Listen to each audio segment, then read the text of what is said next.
हरे कृष्णा। अध्याय 14 प्रकृति के 3 गुण। भगवान ने कहा, अब मैं तुमसे समस्त ज्ञानों में सर्वश्रेष्ठ इस परम ज्ञान को पुनः कहूँगा, जिसे जान लेने पर समस्त मुनियों ने परम सिद्धि प्राप्त की है। इस ज्ञान में स्थिर होकर मनुष्य मेरी जैसी दिव्य प्रकृति को प्राप्त कर सकता है। इस प्रकार स्थित हो जाने पर वह न तो सृष्टि के समय उत्पन्न होता है और न प्रलय के समय विचलित होता है। हे भरतपुत्र, भ्रम नामक भौतिक वस्तु जन्म का स्रोत है और मैं इसी भ्रम को गर्भस्य करता हूँ, जिससे समस्त जीवों का जन्म होता है। हे कुंती पुत्र, तुम यह समझ लो कि समस्त प्रकार की जीव योनियां इस भौतिक प्रकृति में जन्म द्वारा संभव है और मैं उनका बीज प्रदाता पिता हूँ। भौतिक प्रकृति 3 गुणों से युक्त है। ये हैं सतो, रजो तथा तमो गुण। हे महाबाहु अर्जुन, जब शाश्वत जीव प्रकृति के संसर्ग में आता है तो वह इन गुणों से बंध जाता है। हे निष्पाप, सतोगुण अन्य गुणों की अपेक्षा अधिक शुद्ध होने के कारण प्रकाश प्रदान करने वाला और मनुष्यों को सारे पाप कर्मों से मुक्त करने वाला है। जो लोग इस गुण में स्थित होते हैं वे सुख तथा ज्ञान के भाव से बंध जाते हैं।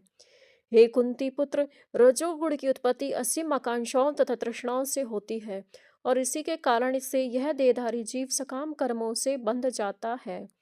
हे भरतपुत्र, तुम जान लो कि अज्ञान से उत्पन्न तमोगुण समस्त देहधारी जीवों का मोह है। इस गुण के प्रतिफल प्रमाद, आलस तथा नींद है जो बद्धजीव को बांधते हैं। हे भरतपुत्र, सतोगुण मनुष्य को सुख में से बांधता है, रजोगुण सकाम कर्म से बांधता है और तमोगुण मनुष्य के ज्ञान को ढककर उसे पागलपन से बांधता है।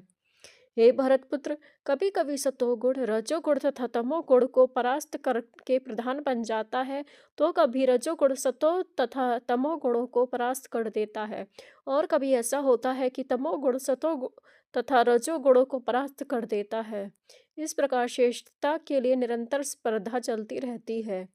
सतोगुण की अभिव्यक्ति को तभी अनुभव किया जा सकता है जब शरीर के सारे द्वार ज्ञान के प्रकाश से प्रकाशित होते हैं।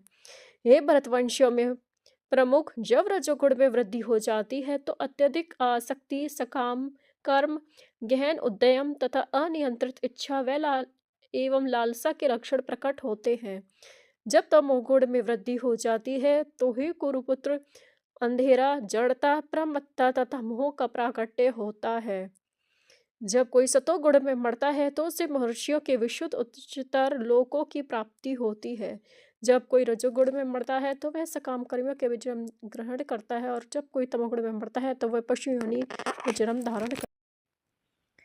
पुण्य कर्म का फल शुद्ध होता है और सात्विक कहलाता है, लेकिन रजोगुण में संपन्न कर्म का फल दुख होता है और तमोगुण में किए गए कर्म मूर्खता में प्रतिफलित होते हैं। सतोगुण से वास्तविक ज्ञान उत्पन्न होता है और रजोगुण से लोभ उत्पन्न होता है और तमोगुण से अज्ञान, प्रमाद और मोह उत्पन्न होता है। सतोगुणी व्यक्ति क्रमशः उच्च लोकों को ऊपर जाते हैं और रजोगुणी इसी पृथ्वी में रह जाते हैं और जो अत्यंत ग्रह तमोगुण में स्थित है वे नीचे नरक लोकों को जाते हैं।